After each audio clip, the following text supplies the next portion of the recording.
Hello, everyone. Jim Coyle with Indiana Sports Beat Radio. Thank you, as always, for listening to our content. But for more in-depth coverage on the Indiana Hoosiers football, basketball, and recruiting news, go to thehoosier.com on 3. Now with On 3 and great national writers like Ari Wasserman, Andy Staples, and Steve Wiltfong for football, Pete Nakos, J.B. Shaw, and Joe Tipton's constantly breaking stories on the basketball side. And the local coverage from Alec Lasley, Kyler Staley, and Zach Browning.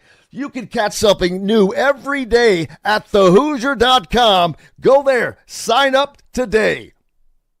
Welcome to Indiana Sports Beat Radio, brought to you by the Hard Truth Distilling Company in Brown County, Indiana. So for the thousands in attendance and the millions watching around the world.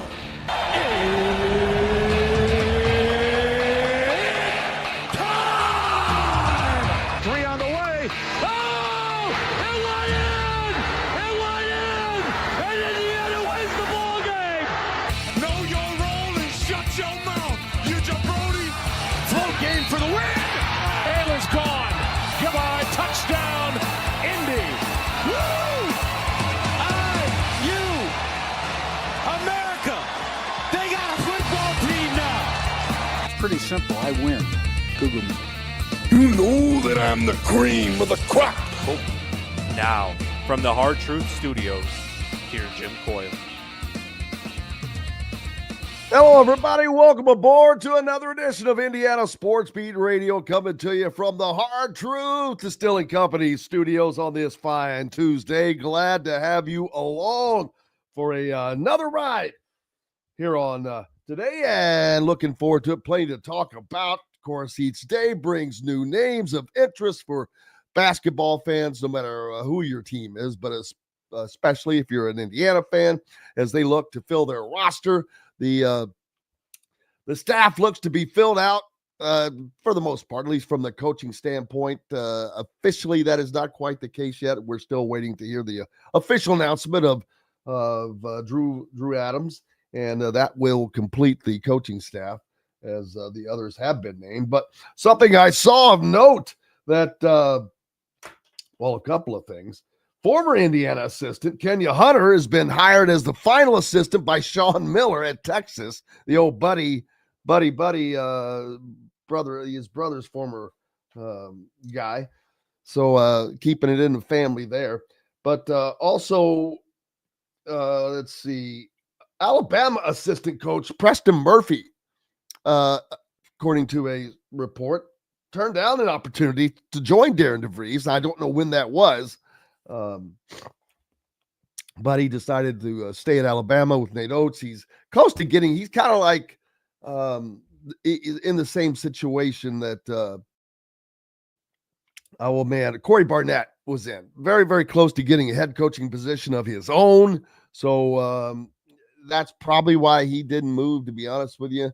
And we'll see like it matters or if it does or what it wouldn't matter. But appreciate everybody jumping on the hotline this morning. Milton on there as well. Everybody from all over, appreciate you guys. And appreciate each and every one of you listening, no matter where and how, whether it's on one of our great affiliates like 97.7 and ESPN, The Ref, always the right call down in Evansville. 12:30 a.m., 104.7 FM, the voice of the region, WJOB, up in the region. And Fort Wayne's only sports station. Fort Wayne's only sports station, people. Remember that. 1380, The Fan. Keep it locked right there. You don't need to go anywhere else throughout the day.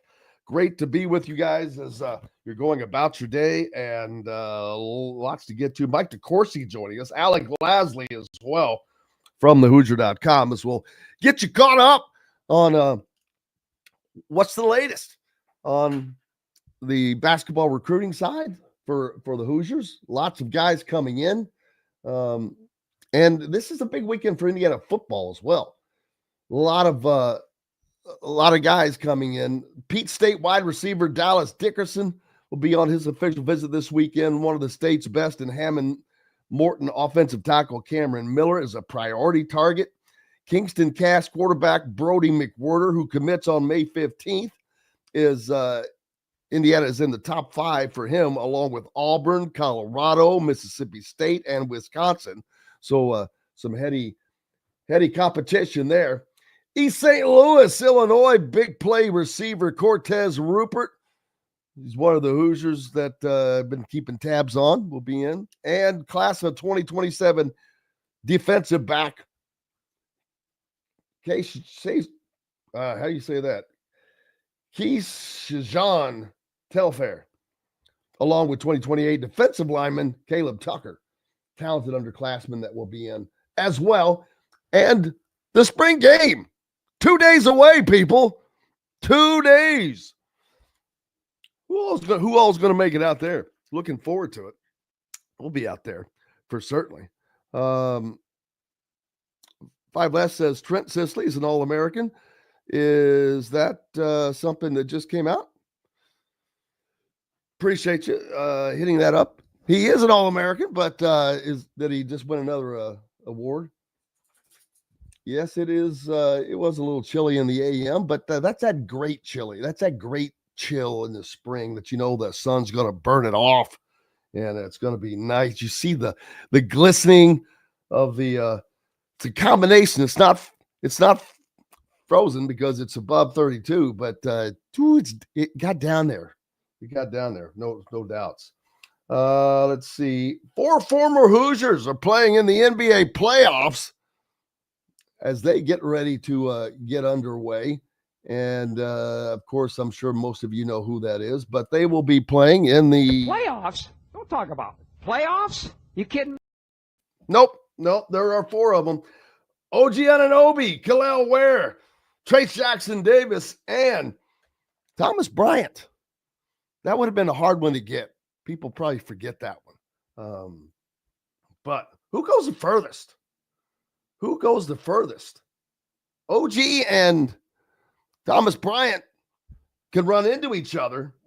OG with the Knicks, Khalil Ware with Miami, Trace Jackson Davis, of course, he's out west. He's got the hardest path. I mean, there's no way that anybody is coming out of the west past Oklahoma City. I mean, that would be a major upset. A major upset, so to speak. So, but we'll talk more about that as well. Lamar Wilkerson, of course, we'll talk about him down to Indiana and Kentucky, according to a report from Alec Lasley from the Hoosier.com, who, like I said, will be with us today.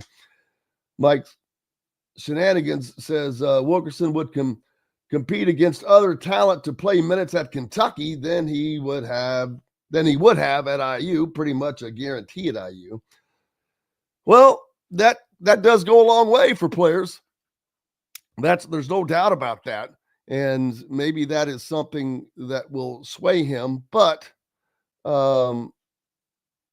also knowing how good the team is going to be, that there's no that goes into it as well. They want to play on a winner. They want to play. Don't get me wrong. You're right. They also want to know they're playing on a winner. And not that Kentucky is just a year ahead in the process as all than Indiana is. So it'll be interesting to see what Darian DeVries and crew can get done. That's a big piece. Lamar Wilkerson was looking a minute ago, listed in the list of top available guys. Transfer portal, a top 10 available. He's in that top 10 on the on three side. The on three has him ranked in the portal as number 26. Again, he's a grad transfer, so it's not like he's a young man. But again, I look through this list, and now there are several P4 schools: Florida State, Texas Tech, St. John's, Washington State, UNC. Then you got Robert Morris, Sam Houston State, Kansas State, Mississippi State. So most of them are from P4 schools, but we've seen so many guys that were from mid-level or even below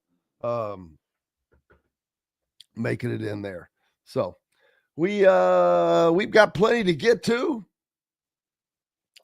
Going to take a break here in a second so we can get our guys in. Mike DeCourcy from the Sporting News will be joining us next and first. Looking forward to his visit as always.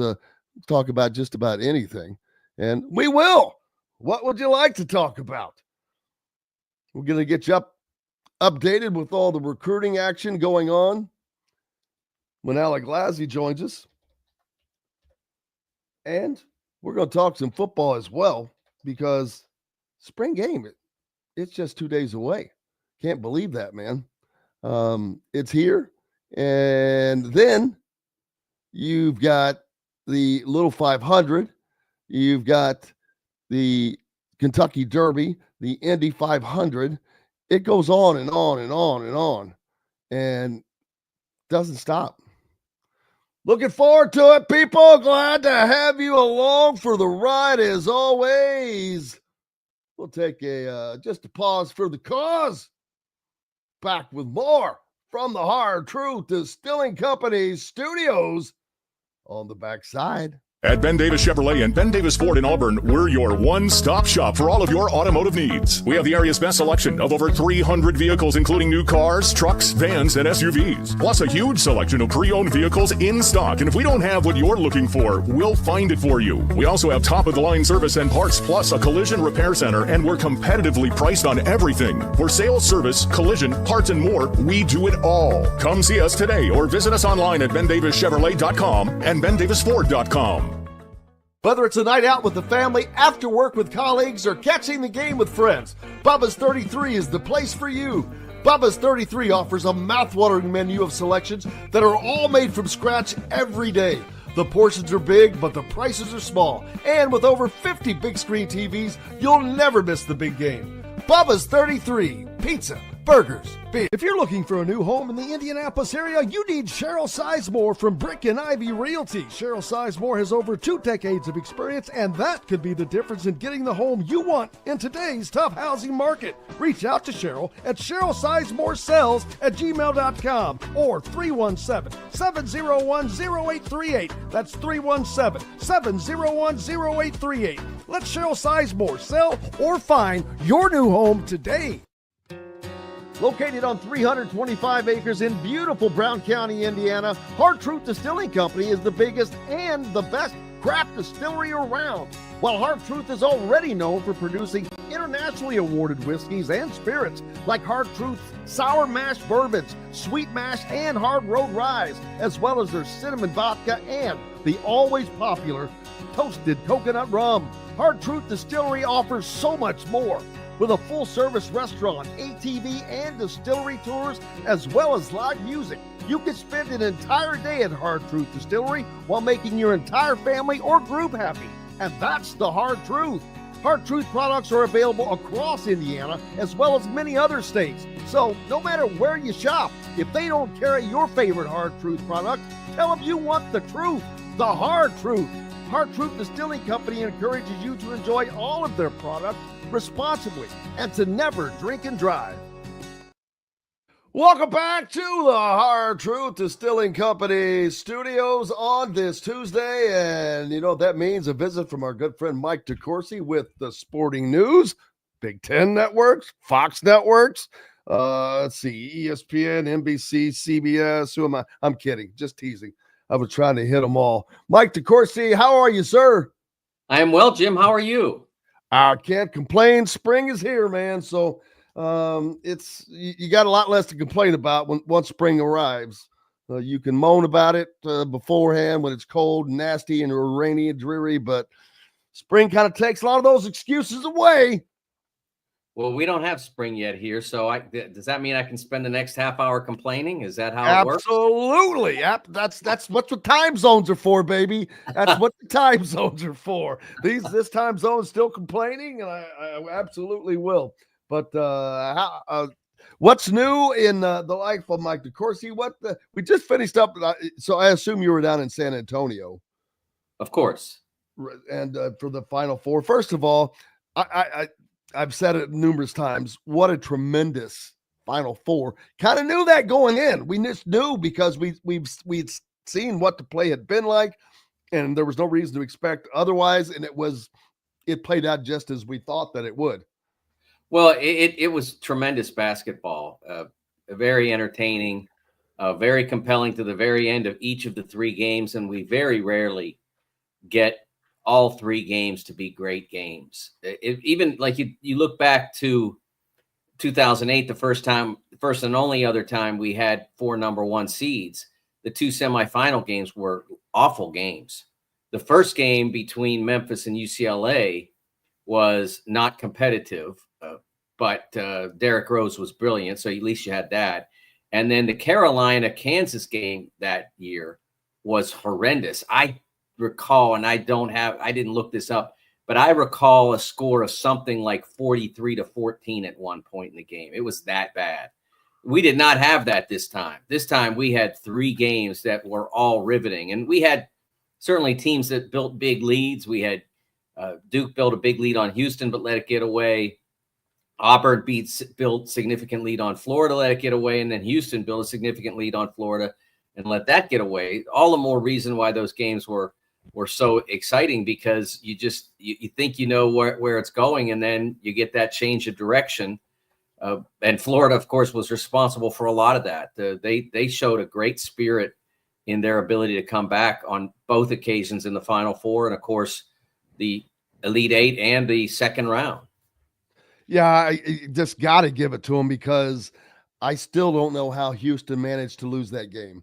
I've used the same analogy, but it was like kind of like a boxing match, and Houston just pummeled Florida in the face for 10 rounds. It's like somebody just popping you right in the nose for 10 rounds, and they took it and stayed within striking distance. They just couldn't get any separation from them, truly separated, although it was a Houston type of game.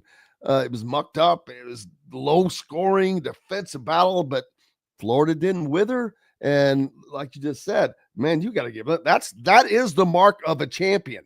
They took it. They stood there and took those punches to the face over and over, but didn't go down, and had the wherewithal to not only take that, but come back and find the energy to win. You know, Jim, Walter Clayton's performance in the NCAA tournament should become legendary in the way that Glenn Rice in '89 performed on a legendary basis. We go back to that. Of course, Christian Laettner in 1992, his great play. There have been others along the way where one player really just dominated the proceedings. And I think Walter Clayton's performance in the NCAA tournament is one of the greatest we've seen. Delivering under pressure on multiple occasions, dealing with dealing with extensive defensive pressure, excessive defensive pressure from multiple opponents. Texas Tech did it. Houston did it a little. Double teaming on every opportunity to try to get the ball out of his hands. And in the Houston game, you know, it's funny, I was reading somebody, and I don't remember who it was, who said that he was on his way to being a GOAT for Florida's loss. And I thought, boy, that's a little rough. I mean, he had 7 assists midway through the second half, something like that. I mean, he was dealing with excessive defensive pressure. And unlike against Texas Tech, when his reaction to their constant double teams was to basically give up the ball and let somebody else try to make something happen for too long until the end, and then they saved them along with Thomas Houck. Against Houston, he dealt with it and he punished it, and he did create baskets, just not his own, until I think 7:32 left in the game. He finally scored himself. You have to allow for the fact that he did not overreact to that defensive pressure. He responded appropriately by creating plays for his teammates and keeping them competitive. And then when he found an opening to get some buckets himself or to get fouled, he winds up with 11 points. It was a remarkable performance by Walter Clayton in that game all the way through. And one of the reasons I bring that up is I spent yesterday dealing with a lot of people who continue to complain about the mid-major lot in the current college basketball circumstance, and no one talking about how isn't it fair, isn't it just that someone like Walter Clayton should get the opportunity that his talent warrants?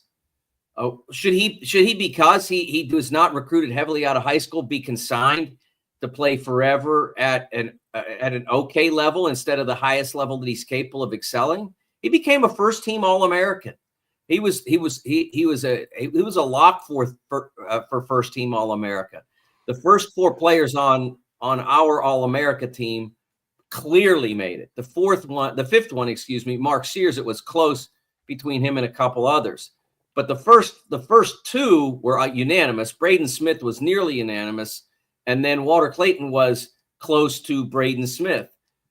That I think that shows you that he deserved the opportunity to play at a higher level. And then what he did in the NCAA tournament clearly established that. Do I think it's great that players can transfer multiple times without having to pay any cost, so to speak? No, because I think it is too unstable. But I think every player should get the opportunity to transfer once without. Oh, absolutely. I mean, I don't think anybody disagrees. Oh, no. You go through my Twitter mentions, Jim. Well, then those people are just there's a line where there's a box where people have a lot of different opinions, and you have to allow those. But then there's some that are just too far outside of the lines, and I'm like, I'm sorry, right or wrong, I'm gonna have to make a decision. You're outside of the lines, and so you go. And so that's exactly where I would put those opinions. But I had a lot of that yesterday from I fans would like that as well. Program. I mean, you absolutely should have the opportunity to do it once, but without question. You can have the opportunity to do it twice, but not without some type of I don't want to call it a penalty, but a dissuader. And people get on the thing about, well, coaches, they're not leaving one school to go to another school, to go to another school and go to another school. They're not coaching 4 different places in 4 years. They make a move. So I don't have a problem with that. There is a penance to pay, whether it's a buyout that has to be taken care of or whatever the case is. No one's stopping guys from transferring. It's these guys that I see that have played in 4 different places. What the hell is that? I as a school, I personally wouldn't want a guy who's been at 3 other places.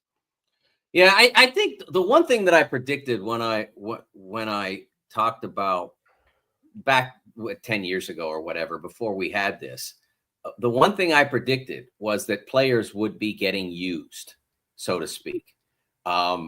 More and more programs, I need a backup big guy.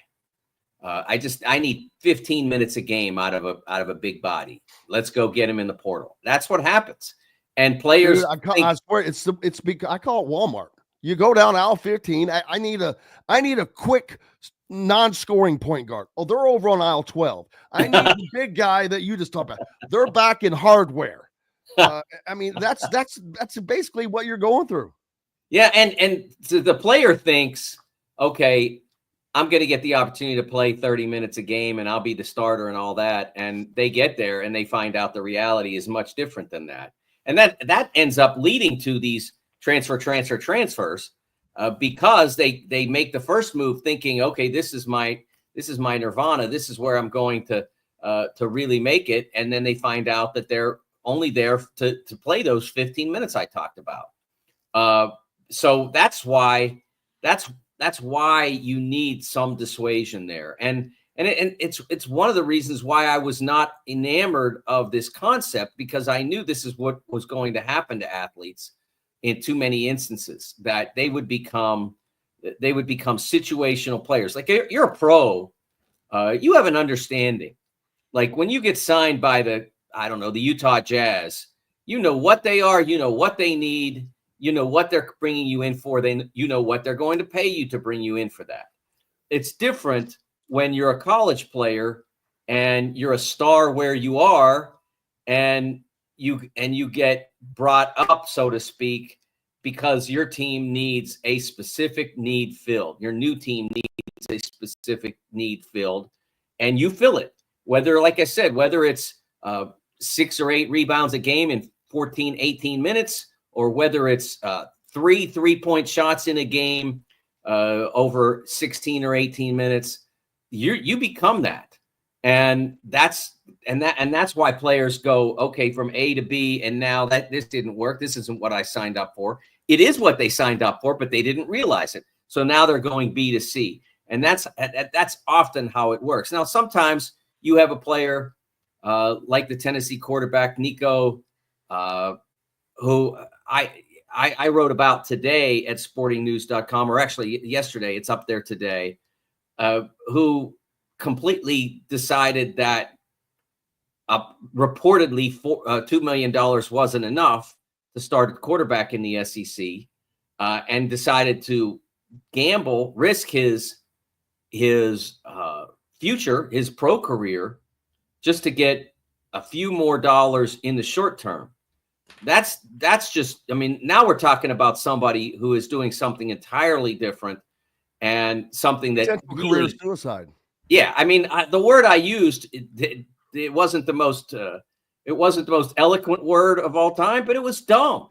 What he did was dumb, Jim.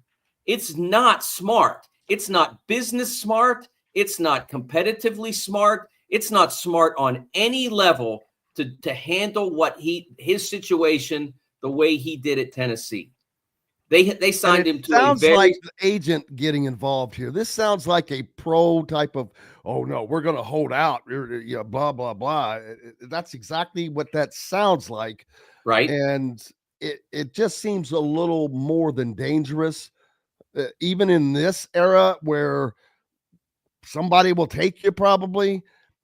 That attitude of having that has to carry over. The next coaching staff has to look at that, and they have to know, well, this guy, he ain't playing to play. He's playing for the greenbacks. Yeah, I mean, the way I described it in the column was there will be somebody foolish or desperate enough to take Nico.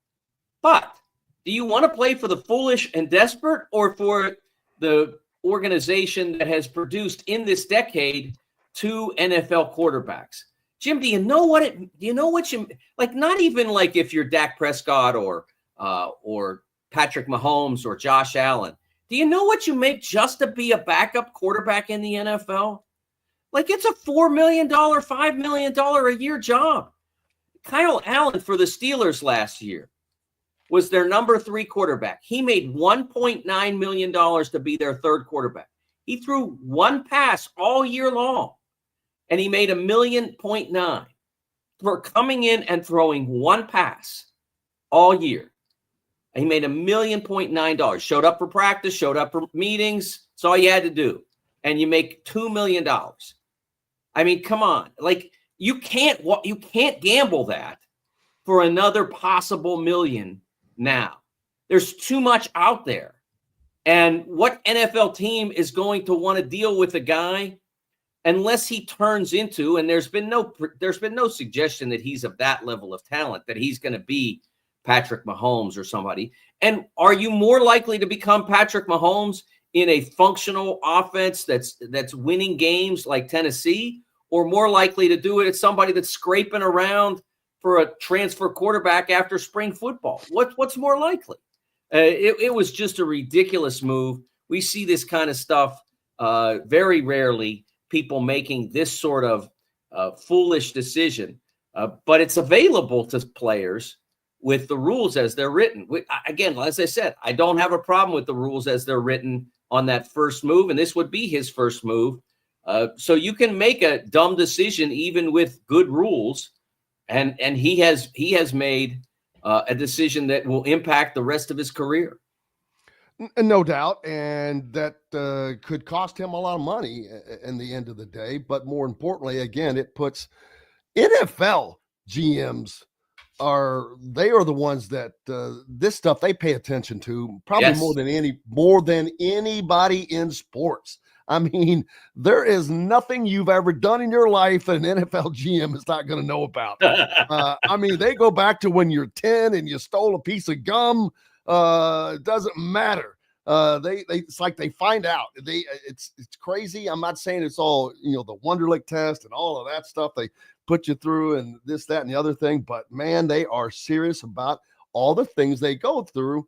And it's so easy to not see the long game when you've got this big picture right in front of you that's a short termer. I get it. I mean, I can't say that I would be.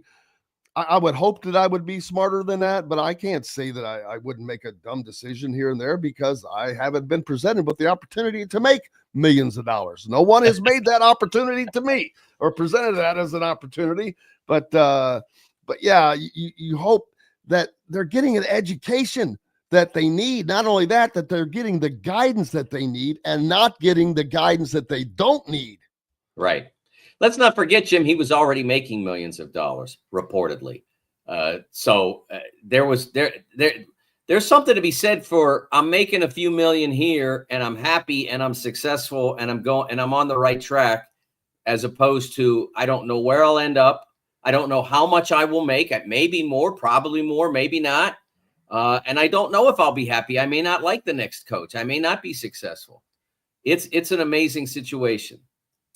Yeah, and Andy says that college won't be able to work like American pro sports model. Way too many teams, universities at varying levels, which makes sense. American pro sports is a closed model with limited teams, all working on the same product in the same time, in the same frame, with rules, contract rules, with trade rules, all of that. It's protected. They know, like you said earlier, what the team is going to be, barring injuries and all that stuff, unless there's a trade. But, and are trades something that are coming to the future? That will never happen in the college game. That will not happen.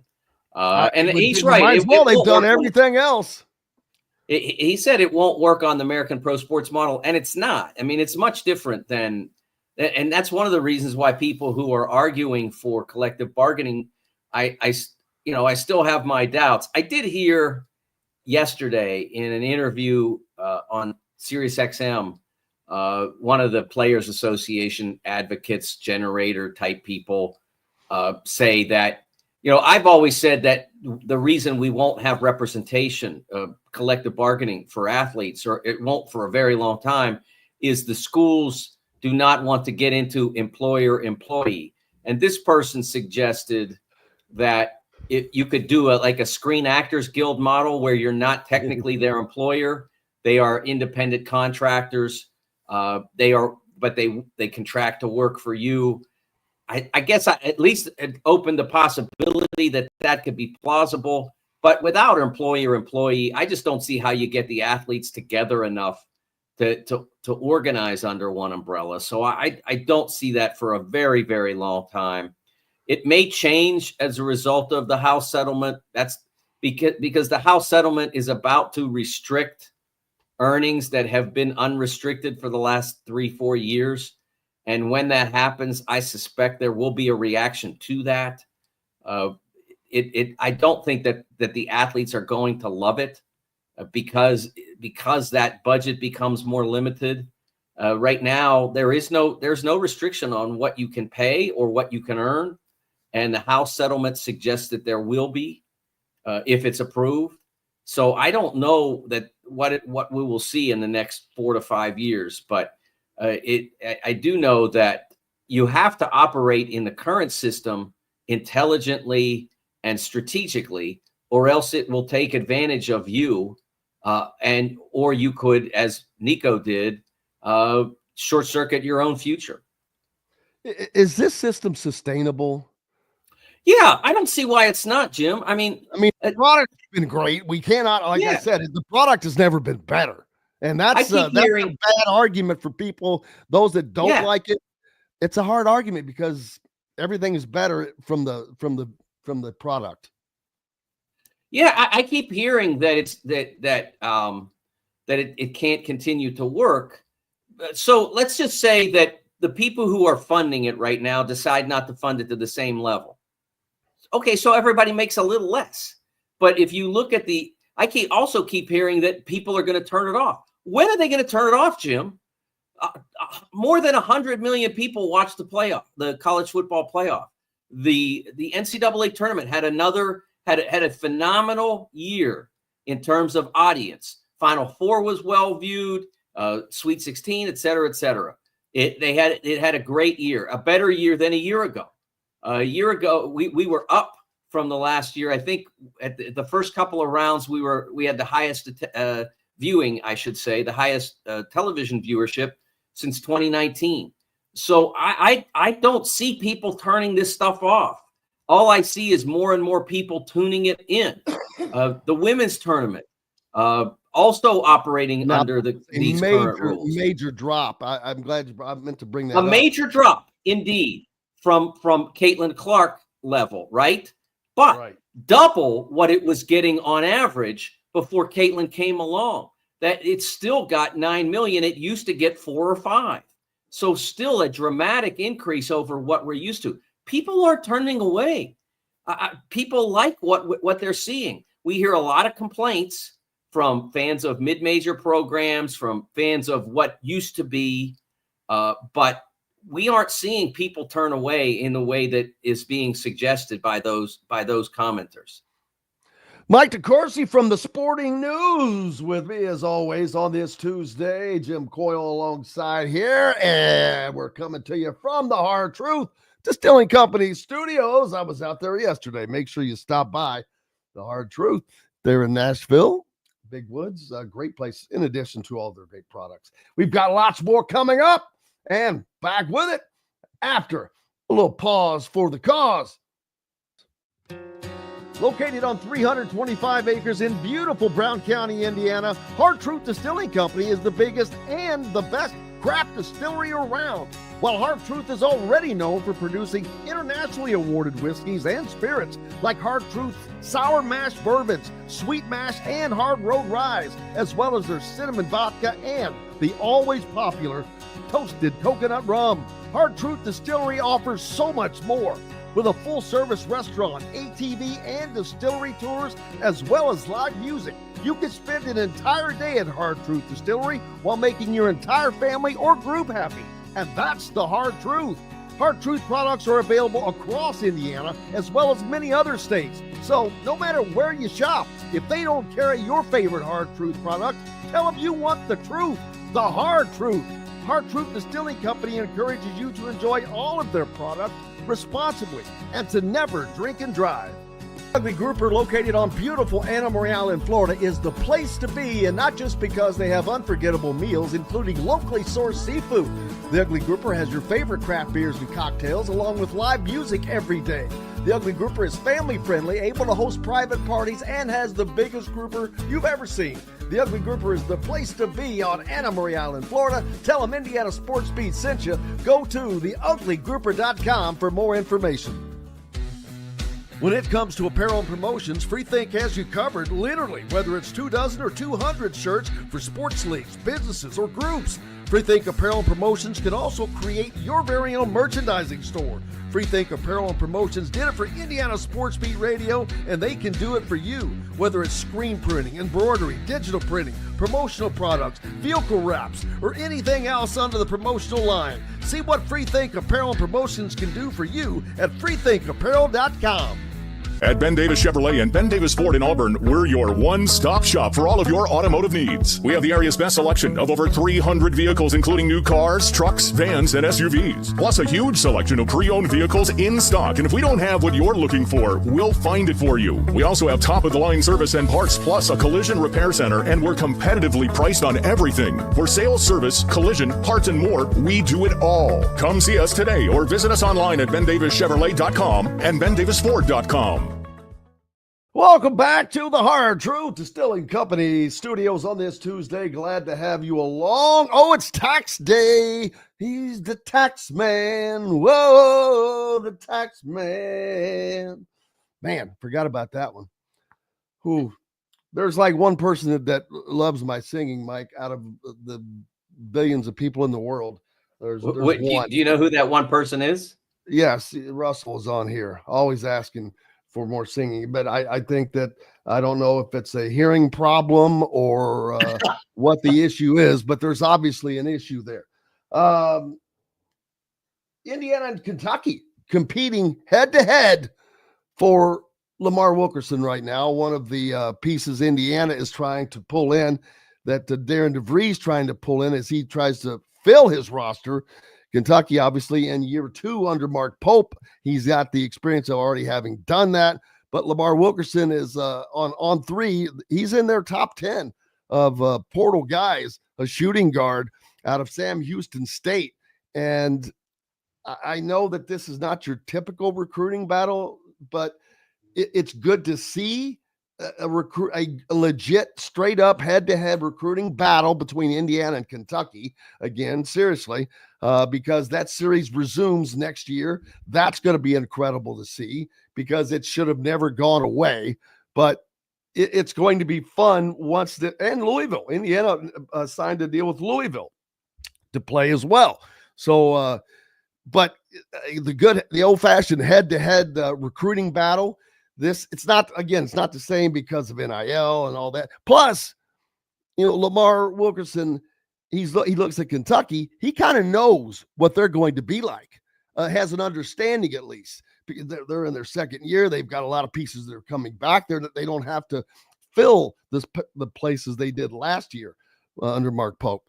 Indiana, you're clueless right now. You may know that, hey, I'm going to get to play more if I go to Indiana, but what are they going to be like? I still think that matters to these guys. They want the money, yes.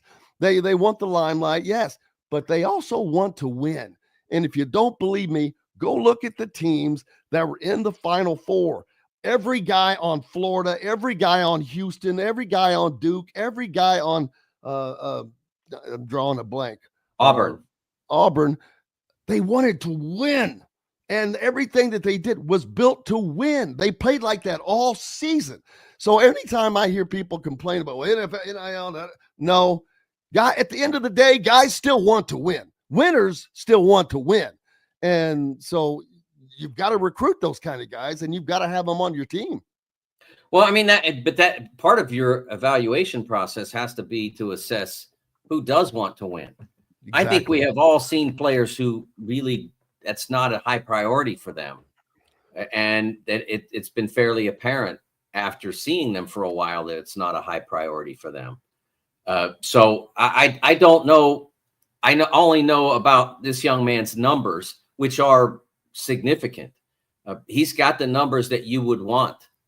High scoring average, excellent shooting percentage, terrific three-point shooter on a lot of attempts. This is not somebody that shoots a great number because he almost never shoots.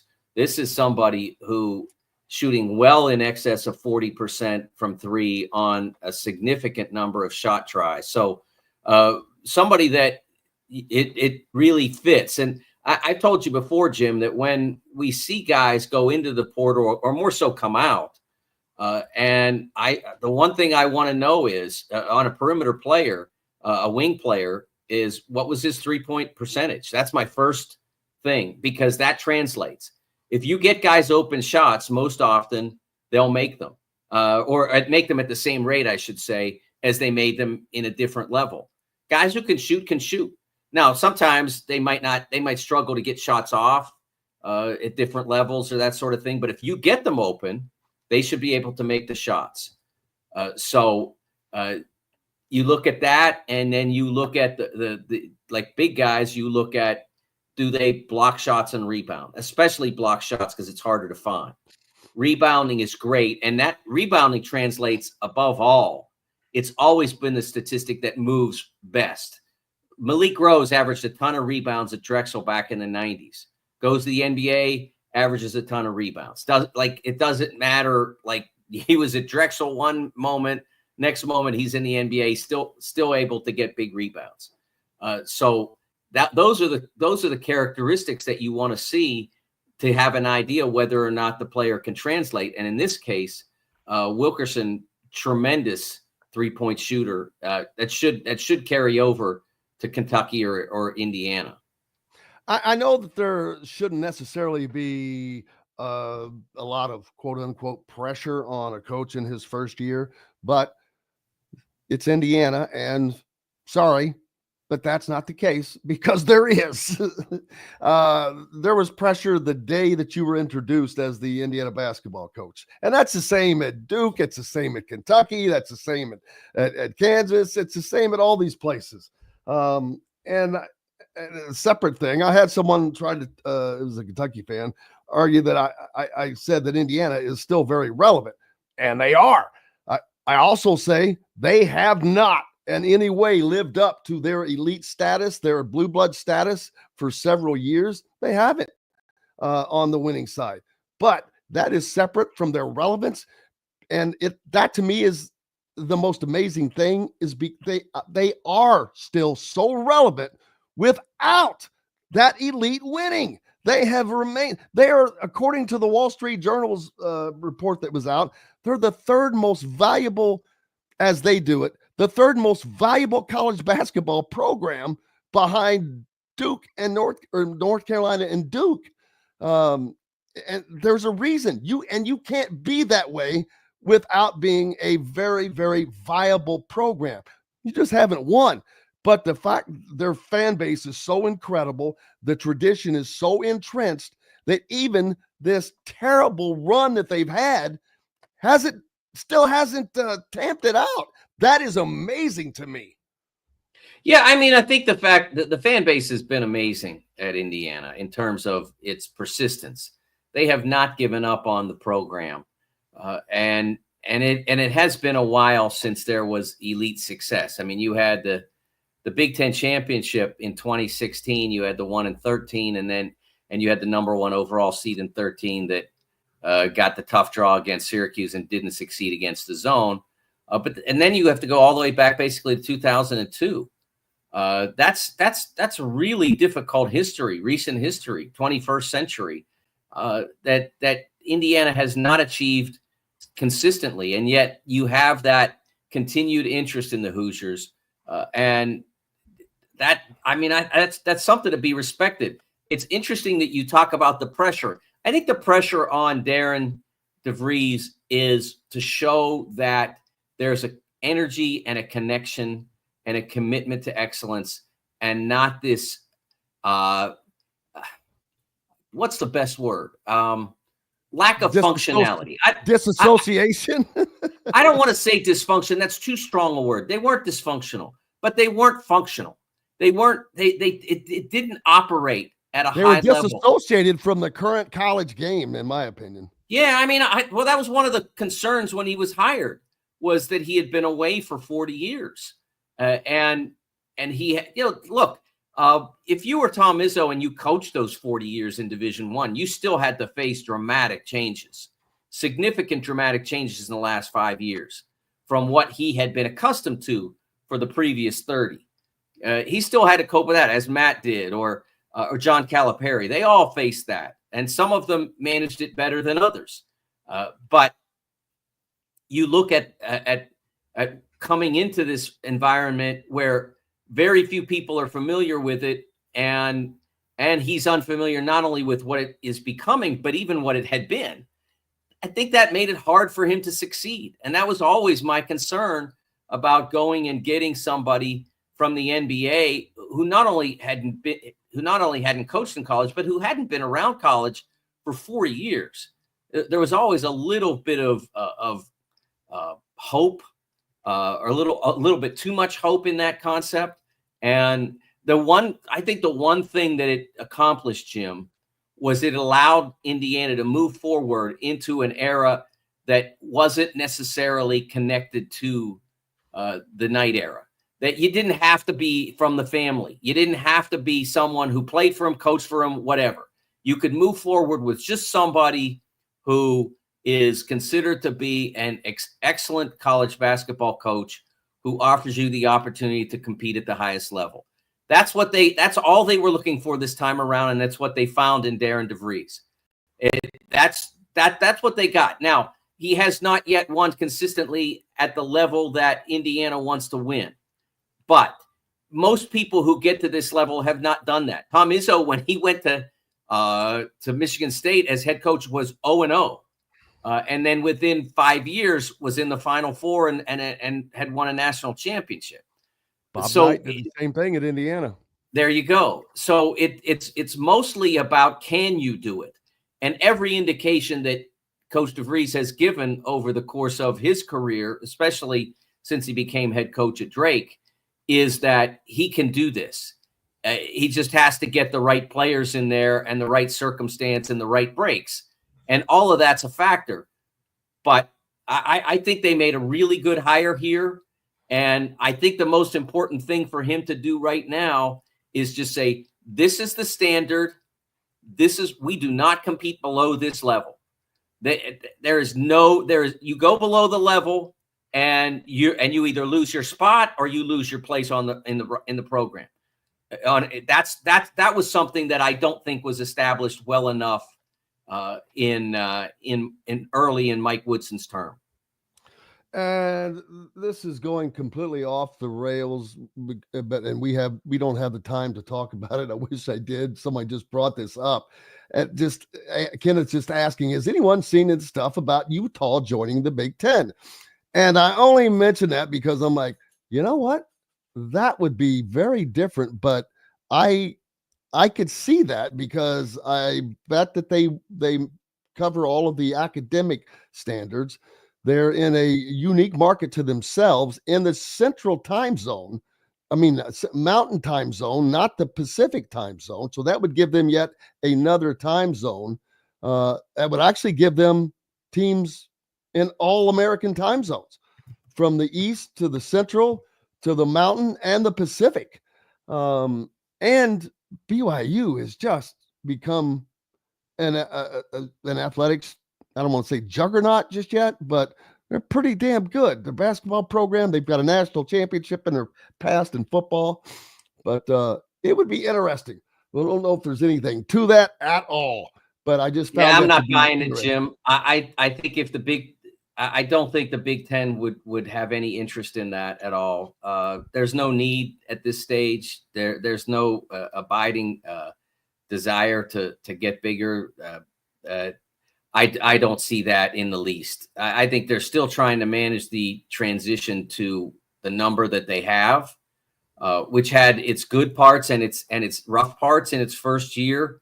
And the longer they go through this, the fewer rough parts there will be. And so, no, I don't see that at any time in the immediate future. They're trying to work through a lot of other issues. What will House do if it comes to be? Are they getting their money's worth, so to speak, with the way they are now? I think they are, but they have to go through that. No, I don't see that at all. And the fact that Utah hasn't wanted anything. I mean, like that. In the Big 12, they were not big winners in the Big 12. In basketball, they were among the poorest teams in the league. In football, I don't think they had as good a year in the Big 12 as they had been having in the Pac-12. So no, I don't see that. If there is a movement, I think it's far off in the future. I think the most desirable program for any league would be North Carolina, and then maybe somebody to go along with that. But I don't see anybody making any moves in the immediate future. There's still too much to figure out about where everything is now rather than where it's going. No doubt about that. Mike DeCourcy from the Sporting News, Fox and Big Ten Networks. Make sure you're giving him a follow, keeping up with the content at the Sporting News. Appreciate you, my friend, as always. Thanks, Jim. We've got more coming up on the backside from the Hard Truth Distilling Company studios right after Pause for the Cause. Located on 325 acres in beautiful Brown County, Indiana, Hard Truth Distilling Company is the biggest and the best craft distillery around. While Hard Truth is already known for producing internationally awarded whiskeys and spirits like Hard Truth's sour mash bourbons, sweet mash, and hard road ryes, as well as their cinnamon vodka and the always popular toasted coconut rum. Hard Truth Distillery offers so much more. with a full-service restaurant, ATV, and distillery tours, as well as live music. You can spend an entire day at Hard Truth Distillery while making your entire family or group happy. And that's the Hard Truth. Hard Truth products are available across Indiana as well as many other states. So no matter where you shop, if they don't carry your favorite Hard Truth product, tell them you want the truth, the Hard Truth. Hard Truth Distilling Company encourages you to enjoy all of their products responsibly and to never drink and drive. If you're looking for a new home in the Indianapolis area, you need Cheryl Sizemore from Brick and Ivy Realty. Cheryl Sizemore has over 2 decades of experience, and that could be the difference in getting the home you want in today's tough housing market. Reach out to Cheryl at CherylSizemoreSells@gmail.com or 317-701-0838. That's 317-701-0838. Let Cheryl Sizemore sell or find your new home today. Whether it's a night out with the family, after work with colleagues, or catching the game with friends, Bubba's 33 is the place for you. Bubba's 33 offers a mouthwatering menu of selections that are all made from scratch every day. The portions are big, but the prices are small. And with over 50 big screen TVs, you'll never miss the big game. Bubba's 33, pizza, burgers, beer. Andy Moore Honda is Bloomington's #1 Honda dealer for a reason. Buy a new Honda and get a 3-month break from car payments. That's right, no payments for 90 days. That includes the all-new, all-electric Honda Prologue, and you get it for just 0.9% financing. Or the 2024 Honda Ridgeline Black Edition or the Honda Accord LX, both for just 1.9% financing. Get more to your door from AndyMooreHonda.com, Bloomington's #1 Honda dealer and your best place for new and used vehicles. Welcome back to the Hard Truth Distilling Company studios on this Tuesday. Thank you so much for being with us, no matter where or how you're following along on our great radio station affiliates, 97.7 ESPN The Ref in Evansville, 1230 and 104.7 FM, the voice of the region, WJOB in Hammond, Chicago, and Fort Wayne Sports Station, 1380, The Fan. Keep it locked right here. No reason to go anywhere else. And if you are not able to listen on those stations, you can follow us on YouTube. Just make sure you hit that subscribe and notifications toggle or wherever you podcast. Subscribe. Now, if you want to keep up on what's going on with Indiana a little more frequently than even here, because it's a nonstop, ever-moving situation, go to thehoosier.com. Subscribe today. They've got a great offer, $1 for the first month, 50% off for the rest of your first year. And it is constant breaking news there, thehoosier.com. Now with On3, the most connected guys in the country when it comes to recruiting both football and basketball. You've got Jamie Shaw and Joe Tipton on the basketball side, Steve Wilfong, Andy Staples on the football side. That's just national, and tons of local coverage as well. So go to thehoosier.com, support those guys, and it helps us as well bring you better content with better guests and keeping you informed as well. So it would be greatly appreciated if you went there and helped those guys out. They are starting that from the ground up, and it is a lot of great information there.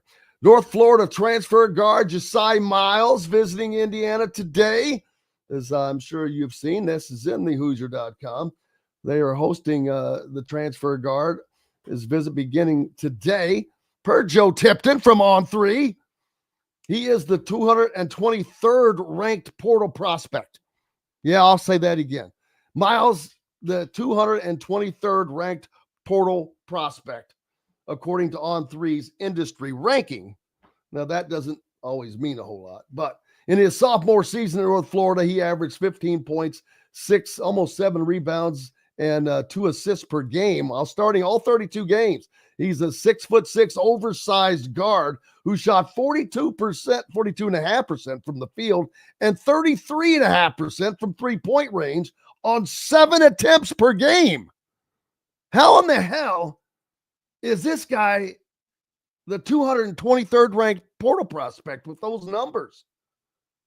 I mean, 42.5% from the field, 33.5% from three-point on 7 attempts per game.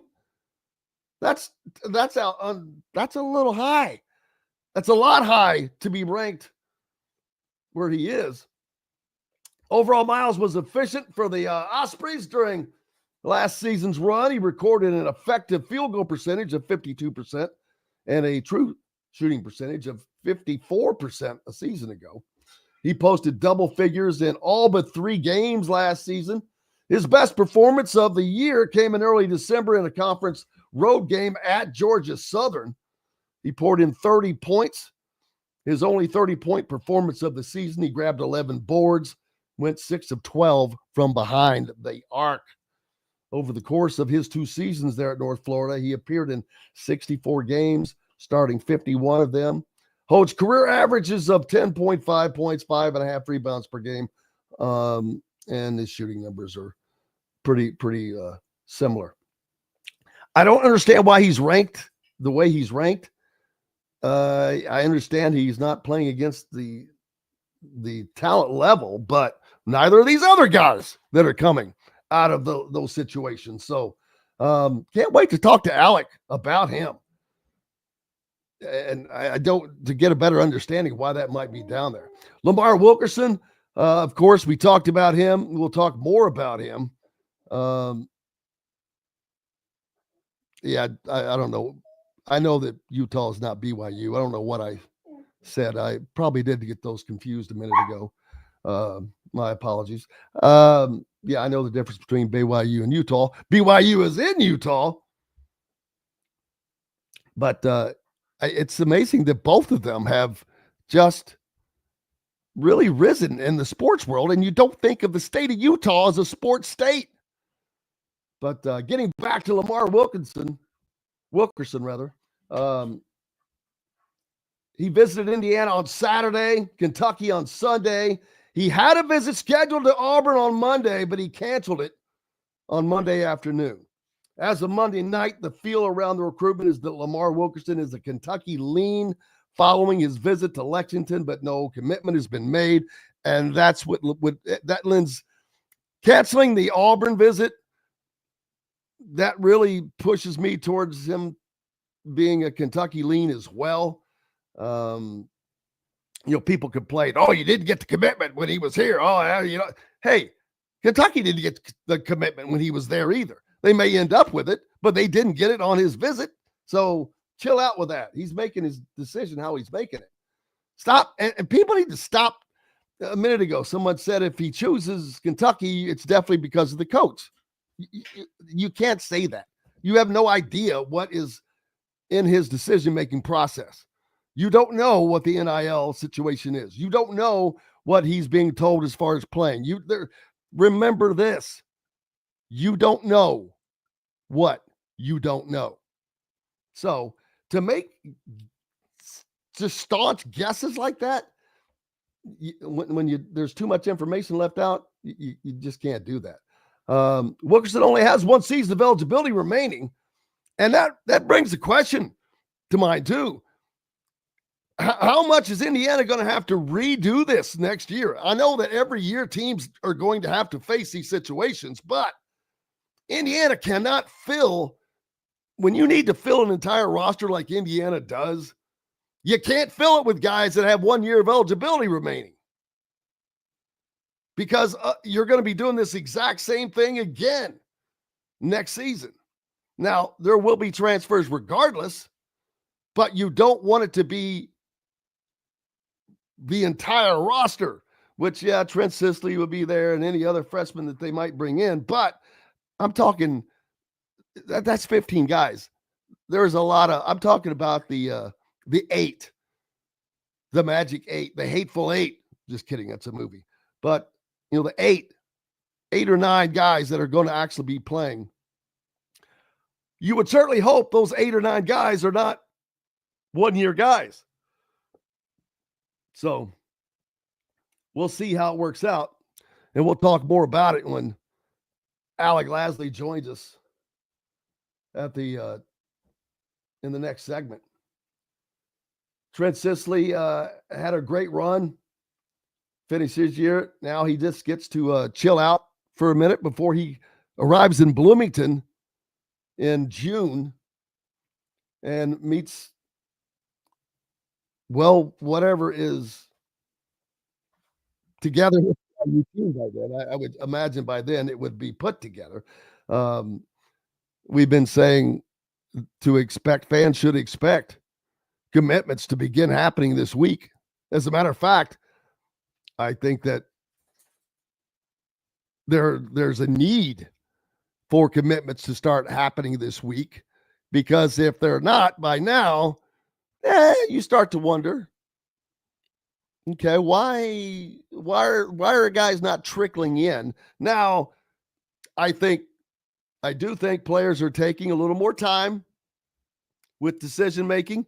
You still have guys that are entering the portal. They can do so up for another week or longer than that. Now, another week or so, almost exactly, as a matter of fact.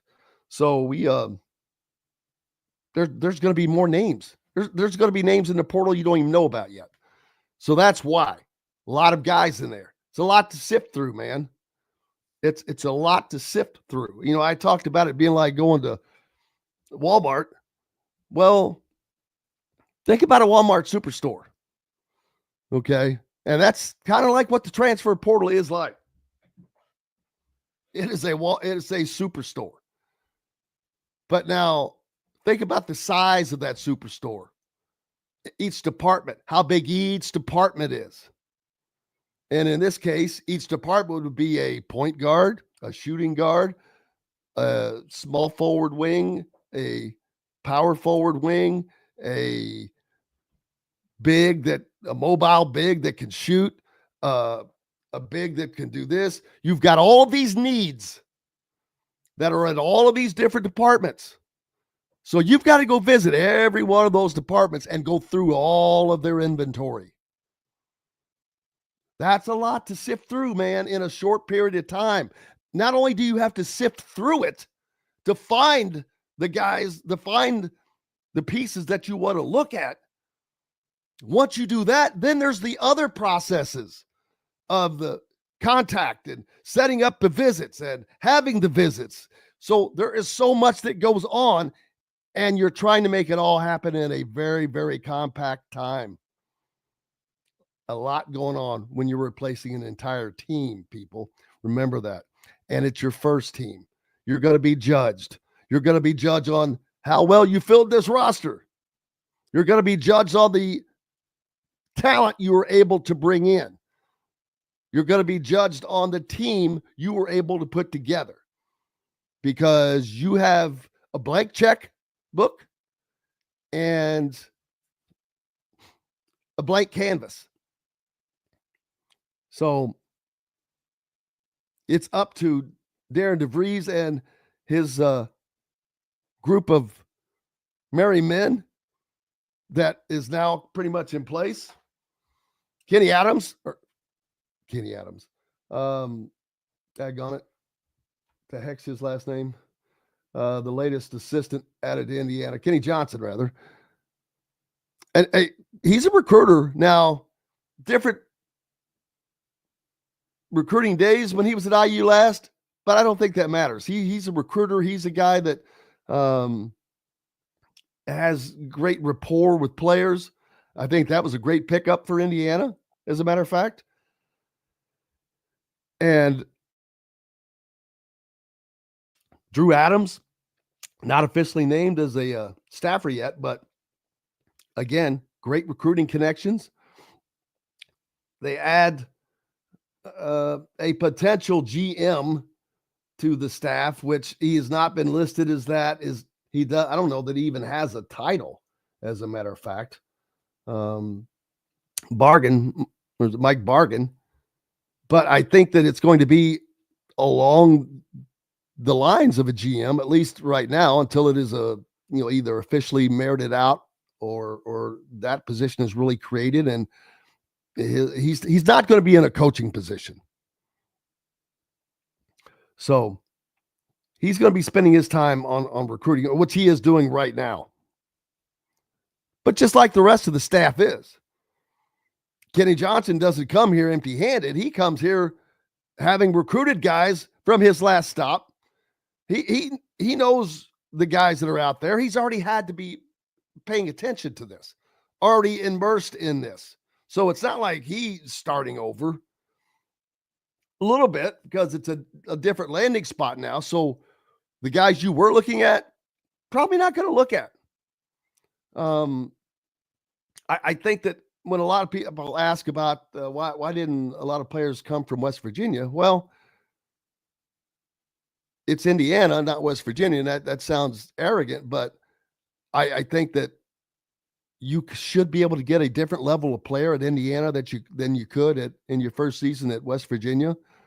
I think that I would imagine that the NIL pot is a lot more robust at Indiana than it is at West Virginia.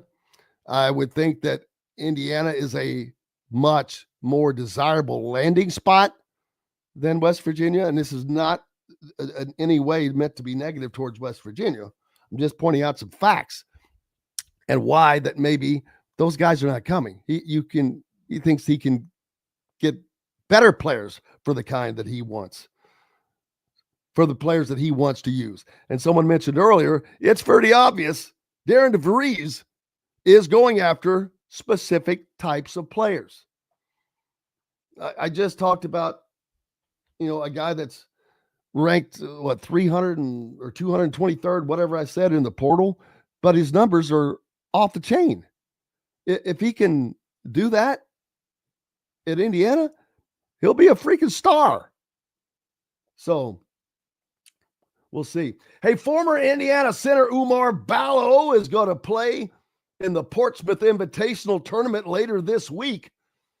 That tournament is a 12-game tournament that is comprised of 64 seniors split into teams.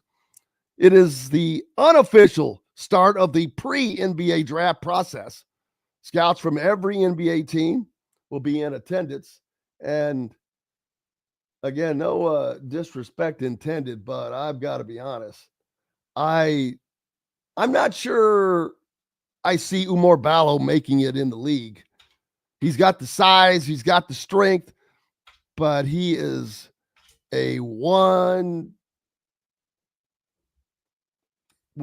pony. I mean, he's a one-trick pony. He doesn't block shots, doesn't have the great athletic talent to get up, no shooting whatsoever. So he can't shoot as good as Zach Edey could. So I don't know. I'm not a GM, but I don't see it. I don't see Braden Smith making it. I've said that repeatedly as well. And that's just because of his size, not because of his talent. Trust me. Give me a 7-foot body. I can't guarantee I'd be in the NBA, but I would have loved the opportunity. Let's just say that.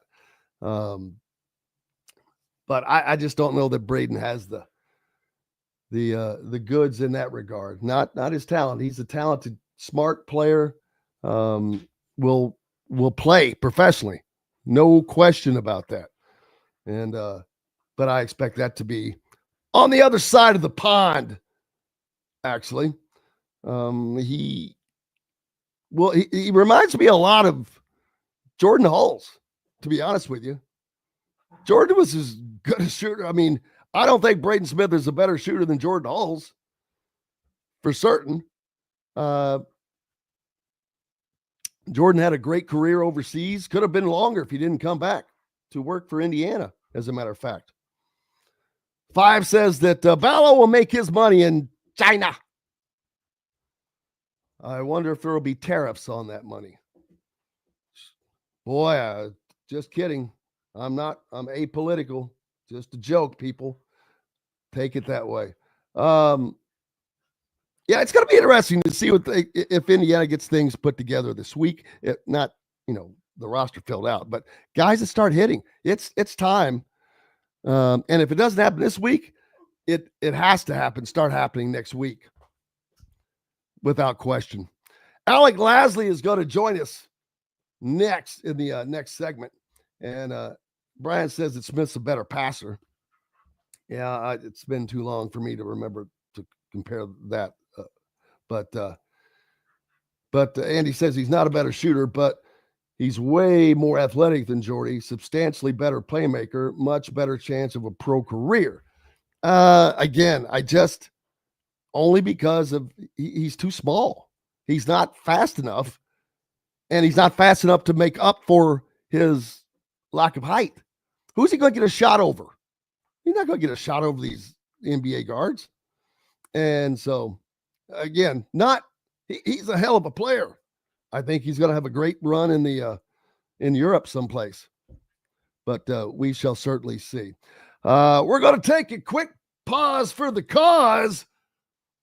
And Alec Lasley is hopefully going to be joining us in the next segment. It might not be right at the beginning, but want to get you caught up on the latest with Indiana's recruiting, the visits, who's coming, who's going. And a lot of this stuff's going to come out of the blue. I talk about, there's a story up on the Hoosier.com right now about the North Florida transfer guard, Josiah Miles, visiting Indiana. And then on the football side, 2027 wide receiver Jaden Baldwin emerges as a priority target for the Hoosiers. They have a lot of guys coming in this weekend. Now, it's kind of odd. Your spring game is on Thursday, but you've got a lot of guys coming in on the weekend, so they will miss out on that. Again, was it a smart move to move the football game, the spring game, from Saturday to Thursday because it's Easter weekend, ? I really don't know that would have impeded the game any more than having it on a Thursday would. I think that there would have been plenty of people that would have been fine going to a football game on a Saturday of Houston or of Easter weekend. Am I wrong? You guys know better than me because you're the ones that would be doing it. Who's going to the game on Thursday? Who was going to go on Saturday? Who would have gone on Saturday? I'm just curious about that. But just stuff to talk about. Just stuff to keep in your mind. Another 2027 visitor for football. They're planting the early seeds, and football is doing it. They're recruiting guys for the 26 class, for the 27 class. They're getting them in here. New Palestine's High School, Myson Oglesby, a 6'4", 225-pound two-way standout, was on campus over the weekend. Came away impressed. He spoke to the Hoosier.com, said the thing I enjoyed the most on his visit to Indiana was the hospitality. Coach Signetti and Coach Kane made me feel like I was part of the family, which is huge to me. That family feel might give Indiana a leg up as Oglesby's recruitment begins to heat up. The Hoosiers extended him the offer. He's a tight end and edge rusher back in February. Since then, he's remained in frequent contact with tight ends coach and special teams coordinator Grant Kane, but he's getting a lot of looks from other schools. He has visits scheduled with Wisconsin, Michigan State, Kentucky, Arizona State, Miami, Auburn, Toledo, Kent State, and Miami of Ohio. Now, if you have visits to Wisconsin, Michigan State, Kentucky, Arizona, Miami, Auburn, why on God's green earth would Toledo, Kent State, and Miami of Ohio be in the conversation? I'm not meaning to diss those schools, but let's be serious. If those other schools are legit, why on God's green earth are you mentioning them? Because they've got no chance. We've got a chance to take a break. Alec Lasley is going to join us in the next segment. We'll get you caught up on all things that are going on with Indiana basketball as they continue trying to fill their roster. Back with more from the Hard Truth Distilling Company's studios after this pause for the cause. Andy Moore Honda is Bloomington's #1 Honda dealer for a reason. Buy a new Honda and get a 3-month break from car payments. That's right, no payments for 90 days. That includes the all-new, all-electric Honda Prologue, and you get it for just 0.9% financing. or the 2024 Honda Ridgeline Black Edition or the Honda Accord LX, both for just 1.9% financing. Get more to your door from AndyMooreHonda.com, Bloomington's #1 Honda dealer and your best place for new and used vehicles. Ugly Grouper, located on beautiful Anna Maria in Florida, is the place to be, and not just because they have unforgettable meals, including locally sourced seafood. The Ugly Grouper has your favorite craft beers and cocktails, along with live music every day. The Ugly Grouper is family-friendly, able to host private parties, and has the biggest grouper you've ever seen. The Ugly Grouper is the place to be on Anna Maria Island, Florida. Tell them Indiana Sports Beat sent you. Go to theuglygrouper.com for more information. When it comes to apparel and promotions, Freethink has you covered, literally, whether it's 24 or 200 shirts for sports leagues, businesses, or groups. Freethink Apparel and Promotions can also create your very own merchandising store. Freethink Apparel and Promotions did it for Indiana Sports Beat Radio, and they can do it for you. Whether it's screen printing, embroidery, digital printing, promotional products, vehicle wraps, or anything else under the promotional line. See what Freethink Apparel and Promotions can do for you at freethinkapparel.com. Located on 325 acres in beautiful Brown County, Indiana, Hard Truth Distilling Company is the biggest and the best craft distillery around. While Hard Truth is already known for producing internationally awarded whiskeys and spirits like Hard Truth's Sour Mash Bourbons, Sweet Mash, and Hard Road Ryes, as well as their cinnamon vodka and the always popular Toasted Coconut Rum. Hard Truth Distillery offers so much more. With a full-service restaurant, ATV, and distillery tours, as well as live music, you can spend an entire day at Hard Truth Distillery while making your entire family or group happy. And that's the Hard Truth. Hard Truth products are available across Indiana, as well as many other states. So no matter where you shop, if they don't carry your favorite Hard Truth product, tell them you want the truth, the Hard Truth. Hard Truth Distilling Company encourages you to enjoy all of their products responsibly and to never drink and drive.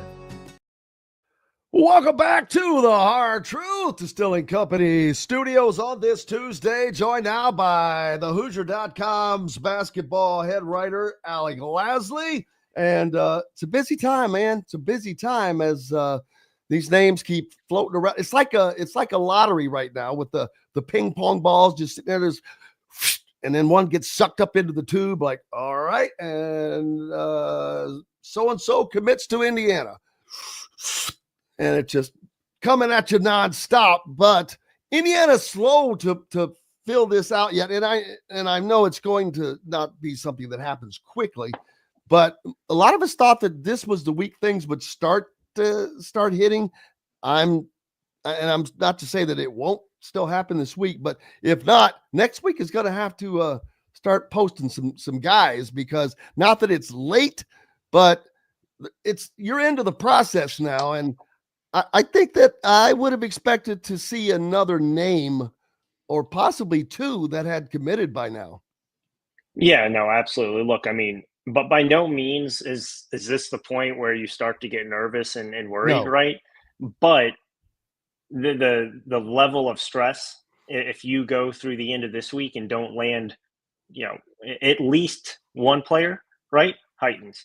And between Lamar Wilkerson, between Josiah Miles, who's going to be on campus later today and into tomorrow, Tate Connerway, right, those are the three core players that you guys are looking at right now from an Indiana perspective. You need to start landing these guys. And by the last 48 hours, right, probably haven't been the exact way that a lot of Indiana fans were hoping it would go, with obviously Tate Connerway leaving campus without at least officially making an announcement, and then Lamar Wilkerson trending much more towards Kentucky after those visits, after he canceled his Auburn visit, which was supposed to be scheduled for yesterday. So at this point, right, you kind of, I don't want to say pivot, but you definitely have to do some sort of a hard reset, right? You lose out on Josh Dix, you lose out on Ryan Conwell. Things aren't trending in the perfect direction for Lamar Wilkerson at the moment. Again, as of last night, still had not informed the coaching staffs of a full decision. But if that goes Kentucky's way, right, you're now looking at missing out on your three top guard targets, all three who were phenomenal shooters, phenomenal scorers. And you really have to now do a little bit of a hard reset to evaluate where you're going to land some of this top talent from, because yes, you still have some really good pieces in Tucker DeVries, obviously Connor Enright, and then another good piece in Reed Bailey, but you need more help around those guys, and you need shooters. And that's the one thing that Darian DeVries has emphasized and stressed, is he loves to have plenty of depth at the shooting position. And right now you don't have that. And that's what all of his teams, his successful teams, have been made up of, are multiple shooters at multiple different positions. And right now you're very, very much limited to Tucker DeVries. Reed Bailey has the ability to stretch the floor a little bit, but he's by no means a high volume knockdown shooter at that position. Connor Enright's shown the ability to do that in a Darian DeVries system, but Lamar Wilkerson was that guy who you could have put anywhere on the floor and he would have hit a high volume of perimeter shots. So now you have to really take a hard reset. There are going to be other shooters out there, obviously. There are going to be other scorers, but you need to start landing some of these players so what the rest of this offseason is going to look like. And right now there are just obviously still a lot of questions of what this team can be, what this team is going to look like, and more importantly, where these pieces are going to come from and fit in. We've got to mention here that Five Lefts is referring to the IDS, the Indiana Daily Student, the student paper that says Petrovic. Who is Petrovic? Did I'm not missing out on a name? That's Zerno's agent. Oh, okay. So said that Zerno did not want to decommit, that they reached out to DeVries' staff 4 times with no response. Well, I mean, first of all, if the coach doesn't come to you and say that we want you, that's probably a pretty good indication. So I was told, this was back the day after Darian DeVries was hired, I was told that they had a call set up. Now, if that call happened, who knows? I was told the call was set up at that point, right? Look, if you're committed to another coach, that new coach coming in, does not need to keep that commitment, especially in this day and age of the transfer portal. Aaron Zerno has now taken a couple different visits. I believe he went to Villanova. I believe he went to Miami, and there doesn't seem to be a lot of additional interest from that end of things. And it's interesting that this comes out now, but like I said, I was told that a call was set up. Who knows if that call happened? That was the day after he was hired. And then right after that, he decommitted, but it's clearly obvious that, he did not really fit into what Darian DeVries wanted as a system and wanted, for his first roster. For this to come out now, right? I mean, I don't know the whole point and rationale of it. But this should be a non-factor and non-talking point, because coaches don't have to keep prior commitments, and that's clearly what this seems to be in this scenario. Yeah, it reminds me back in the day of Tom Crean, Grant Gillon, a player from Northern Indiana that should not have received a scholarship offer from Indiana, and then I think that Crean kind of pushed him out, and I don't understand why, but Gallon just took that to personally and made this big deal out of it, and stories came out, which I thought was stupid on his part personally. But just like I do with this, look, if the girl doesn't want you, she don't want you, man. Accept it and move on. But it is time for the DeVries staff to start making hay. I know that they're just now getting fully together, though. You just had Kenny Johnson named on the staff, still no official announcement, and I wonder why about Drew Adams, who has been there the whole time with him everywhere he's been, why that has not been officially announced yet. Yeah, I mean, as we all know, they're all still working right now, so I think it's just more or less that they want to announce everyone all together. Obviously, they already officially announced Nick Norton, but I think that was pretty much known from the very beginning that he would be joining Darian DeVries. I think it's just making sure that all the kind of final details are settled for this staff. But as we know, Drew Adams and Kenny Johnson. I was told Kenny Johnson was already on campus on this week, Saturday. So he was there for the visits. So that you look at what they're doing. They're still working. They're still recruiting. They're obviously in the midst of getting a roster together. I don't think it truly is a huge deal that they haven't officially announced anything, because we all know what this staff is going to look like, at least up to a certain point, with Kenny Johnson, Drew Adams, Nick Norton, and a few others that have obviously been mentioned. Kenny Johnson is a good add to this staff. He is a very good, well-known recruiter in college basketball, has familiarity with Indiana, having been on the staff prior with Tom Crean. He understands the state, understands the basketball connection. Not that he is necessarily going to be recruiting Indiana, but understands the everything that goes on with Indiana, and understands about being in that position he was with Crean, where they were at rock bottom. They haven't done much since then. So that would be weird to come back that many years later and to see it still at a position that it had been in essence. Actually, not what it was when he was here. During the time he was here, I think they won a Big Ten title at least. But hopefully that gets back to being the case. The recruitment side, all of these guys that we're seeing, the names, and I get it because we've seen so many of these players come out of mid-major schools and whatnot, but every single one that Indiana is currently looking at are guys that you never heard of, which I don't have an issue with that. I know that as a coach, you want to get the guys that you think fit your program, what you're trying to build. I don't get that or have an issue with that at all. As a matter of fact, the guy that was just on Josiah Miles, he's listed as like the 223rd ranked portal guy, but his stats are kind of off the chart. I mean, great shooter. He has good numbers. So I don't understand, why is he ranked so low with the numbers that he has? It has to be the competition.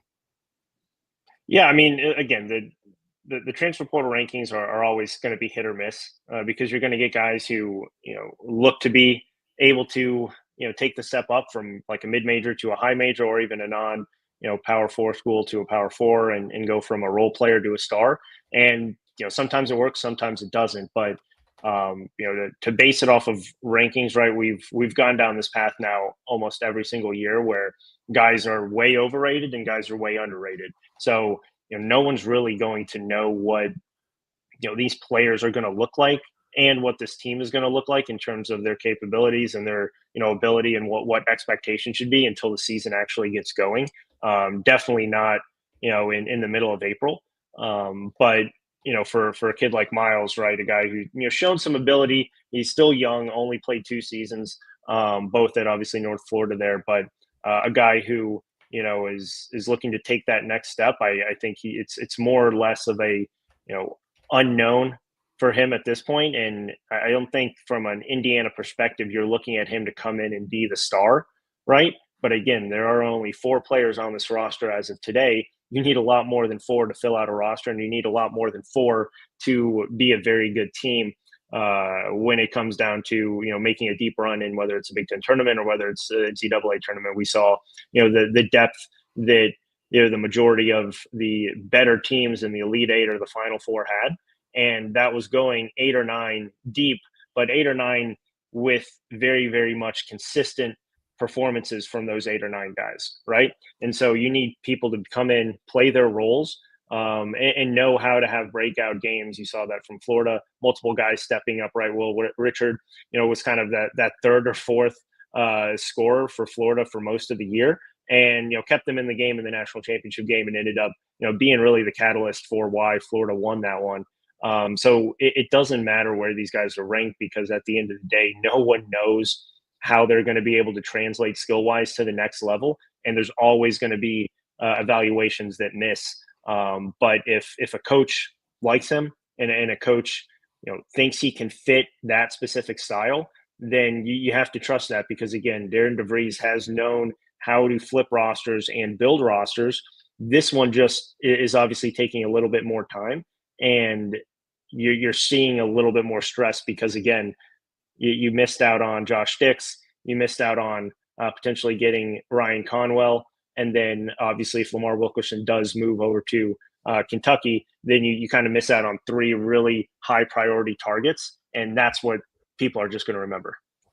And what about Troy guard Tayton Connerway? He's been a name that has really been bouncing around as well.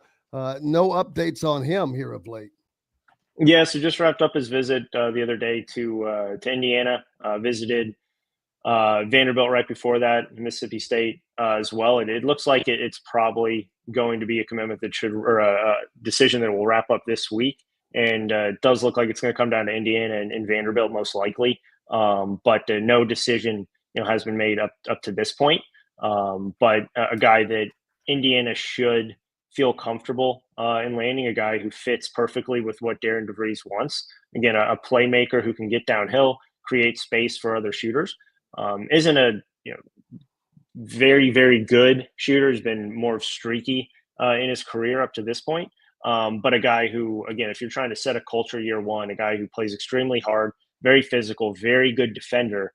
And if you pair him with, again, other shooters, which is what the vision is for this roster, it's a potential terrific addition if he does decide to go to Indiana here later this week, with the assumption that commitment will happen, whether it is Indiana, Vanderbilt, in some point over the next few days. How could Indiana lose out to Vanderbilt if that were to happen? Unless he is an extremely smart individual who is thinking that his post basketball career is going to be in the business world somewhere. I would get that totally because of the school at Vanderbilt. Other than that, I'm like, why on God, man? Not only going to Indiana, it's an opportunity to go to a place which I don't think that they give a crap about this because they're not from the region, but to be a part of bringing Indiana back to where they should be. This has to happen now on this cycle with I don't mean now. I mean during the Darian DeVries era. This has to happen. They cannot have a third straight failed coaching hire. And I don't consider Tom Crean a failure because he had Indiana ranked number 1. Yeah, he went off the cliff at the end, but not a failure. He took him from ground zero to number 1. So just keep that in your pipe. But the last 2 offers, man, they've got to. It's everything is set up too perfectly. NIL, the transfer portal, was made for Indiana to return to being to Indiana. And boy, it's such a slow, sluggy process. And you can't expect magic and lightning in a bottle. But man, it's hard to not look at people like Pat Kelsey, who came from the College of Charleston, had to fill his entire roster like Indiana is. He didn't even have a Trent Sisley coming in. He didn't have a Tucker DeVries coming with him. So he had to do all of that and then had a damn good season on top of it. There is some pressure for Darian DeVries to not match that, but I think that Indiana needs to be in the tournament next year. There's no excuse to not be able to put together a tournament-worthy team, and we'll see whether or not that happens. But I mentioned earlier about pressure being on him, and there should be some. There should always be pressure if you're at an elite school. Always. If it's not, then something's not right. But that's a natural, organic thing at a place like Indiana. It just happens because of the fan base, because of everything along with it. Whether or not it happens, I'm a little, we'll find out. I have no doubts. It's just, I'm just wondering why it seems like this is a little slower. Not that I'm thinking there should be 4 or 5 guys kicking in, but man, you would think 1 a week at the minimum. But when you're just missing out on guys, is your basket, do you have enough eggs in your basket? Yeah, I mean, that can be asked, right? But I mean, if you look at, right, he's been on the job for almost a full month. And I know a lot of people, right, are going to look at the Tucker DeVries coming with him and say that really, that's a shoe-in almost. But you're looking at now at least three guys, right? Take Trent Sisley out of the equation. but you have 3 guys that committed in a month. That's almost 1 a week. So theoretically, right, you're moving at that pace, but you need to continue to get those additions because you don't have 5 guys, 6 guys already on the roster where you only need to fill, 4 or 5 spots. The other thing again is, Indiana has a full roster to fill. So NIL cannot be all bunched up in 1 or 2 players. And that's something else that you have to think about. Obviously, if you overspend for someone, that's going to limit who you can have at 2, 3, 4 other spots. And that's one thing that I think Indiana is trying to play with a little bit because, again, not many teams have to rebuild an entire roster from top to bottom right away. You always have 5, 6 spots, right? But you can always lean on 5, 6 players who are returning. Elijah Freeman, Division II guy that visited Indiana before the dead period about a week and a half ago now, I guess. Took visits to Auburn, Tennessee. Those are the 3 schools pretty much heavily involved for him at this point. A decision's likely going to come again in the next week. Indiana had a lot of steam before the dead period, and obviously he's now taken 2 visits since. It doesn't appear that there's going to be any more visits from him. So you're looking at Indiana, Tennessee, Auburn probably for Elijah Freeman, a really athletic wing who kind of fits almost everything that all 3 of those programs really want to do, and that's get more athletic, longer on the perimeter.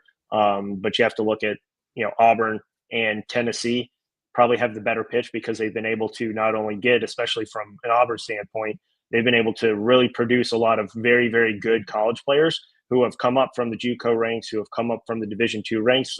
Bruce Pearl has had a phenomenal track record in that realm. And then obviously you see what Tennessee's been able to do with Dalton Connect and then Chaz Lanier the last 2 seasons. So, if you're looking at that from that perspective, right, why would you not want to join that potential development? So those are the 3 programs there for Elijah Freeman, though.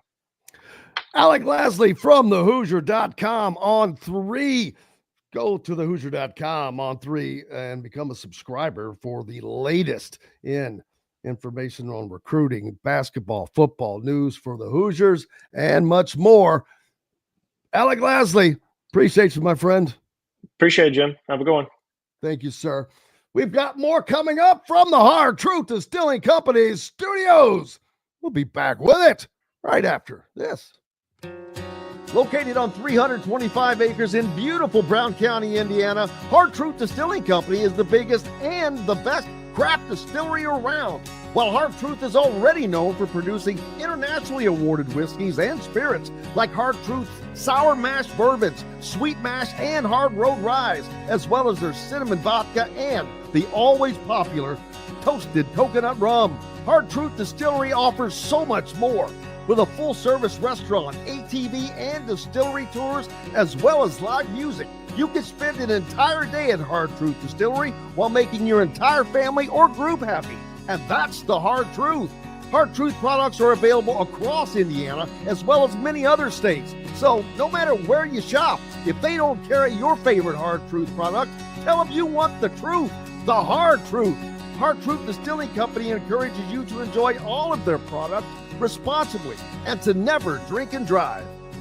If you're looking for a new home in the Indianapolis area, you need Cheryl Sizemore from Brick and Ivy Realty. Cheryl Sizemore has over 2 decades of experience, and that could be the difference in getting the home you want in today's tough housing market. Reach out to Cheryl at CherylSizemoreSells@gmail.com or 317-701-0838. That's 317-701-0838. Let Cheryl Sizemore sell or find your new home today. Whether it's a night out with the family, after work with colleagues, or catching the game with friends, Bubba's 33 is the place for you.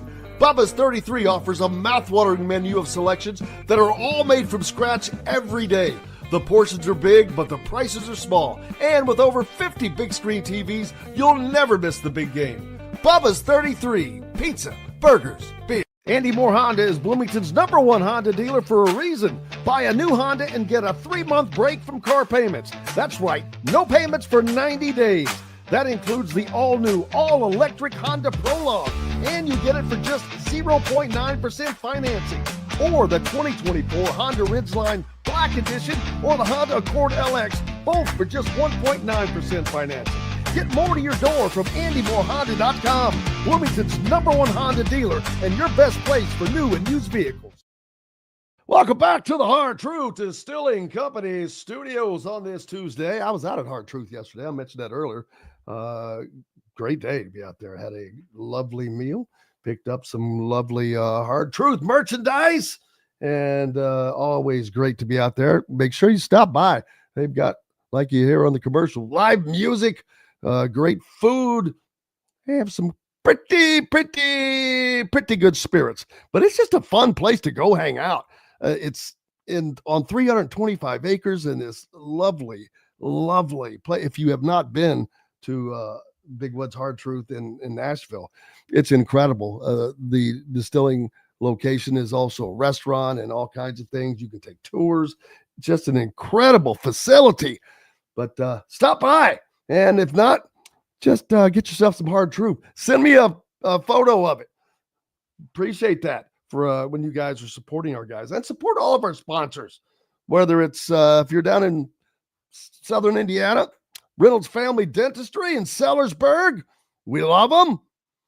Cheryl Sizemore, Brick and Mortar Realty, we love her. Everybody, Andy Moore Honda, Ben Davis Ford Chevrolet up in Fort Wayne, wherever you are, support our sponsors. And if you know anybody or are someone who would like to be a sponsor, we can take care of that. Andy says it sounds like I have some doubts. I'm not sure what that is in regards to. So I'm sure you'll put up what you were talking about. 5 says IU fans continue to rule out their part in all of this. Fans do not want to play for hateful. Not all you fans, of course. Yeah, I don't think the fans have anything to do with what is Indiana filling its roster right now. That has nothing to do with that. These guys are going on visits. They are going through the visit at each place. They are listening to the NIL packages that is being presented to them. They are listening to the coaches saying, all right, here's how I want to use you here's what I'm going to do with you. Here's some video. Here's how we're going to attack. Here's what I want to see from you. Here's what I expect you to do for us. That's what's going on. That's all they care about. That's all they care about. Yeah. And if you can't take the heat, get the hell out of the kitchen. It's a tough world. It's a real world. And they're in it now. They're getting paid handsomely. I'm not saying that gives a right for people to be ignorant. And should you reach out to anyone, players? No, absolutely not. I don't. And you damn sure shouldn't. I would have reason to. Although we're not supposed to for, working in the media. We're not supposed to do that. But I wouldn't do it. I mean, it's why fans feel that they have the right to send ignorant messages to anybody is no different than it's like road rage. You're an anonymous keyboard warrior hiding behind that. Why would you send that first of all, to anybody, much less the players, whatever it is? I don't care if it's basketball, football, tiddlywinks, doesn't matter. If you've ever sent a message to a player that was, first of all, you shouldn't be sending any message. I don't care if they're positive or negative. You don't need to be trying to correspond with the player. You can comment, send a comment out, but you don't need to send direct. You don't need to message them. Secondly, I do hate when people have their messages closed, especially if I'm trying to reach them. But if that is the case, shut your damn messages off. It's a simple thing. It's an easy fix. Turn the channel, turn it off, turn down the volume, whatever it takes. So, yeah, that's my, that's the hard truth. That is the hard truth. You're going to have to find the guys that want to play, that want to. Boy, I hope I haven't lost it. that want to play hard, that want to win. There's no question. You look at these teams, Florida, Auburn, Duke, Houston, those guys were scrapping, man. They were just going at it nonstop. We've got a pause on the recorder, so I cannot tell if we're still going. I certainly hope so. My computer is frozen up, but I'm going to keep talking. But yeah, you've got to find the guys that want to win. You've got to find the guys that will play like that. Florida didn't have a problem with guys playing hard to win. Auburn didn't. Houston didn't. Duke didn't. And they were all different teams, different type of teams. Duke was built around Cooper Flagg, freshman phenom, likely the number 1 pick in the NBA draft. Florida was led by a guy you hadn't heard of, but somebody you will be hearing from now. There were just so many different guys and styles. Houston, the way they play, completely different. Defensive minded. So, Cisco Sunrise says, you're right, exactly right, Jim. We shouldn't individually contact players, and they shouldn't have criticized half of the fan base. They felt it wasn't fair to them. You know what? Here's the thing. Maybe they are, though. They should be allowed to have that opinion. Just because they have an opinion you don't like, take it with a grain of salt. Yes, I agree. There was some stuff that shouldn't have been said, but I also think some stuff was put in their heads by the coach. That's a whole nother point. Getting off onto a different subject. Social media, if you think that Indiana is alone, you're not. Every elite program has the same issues.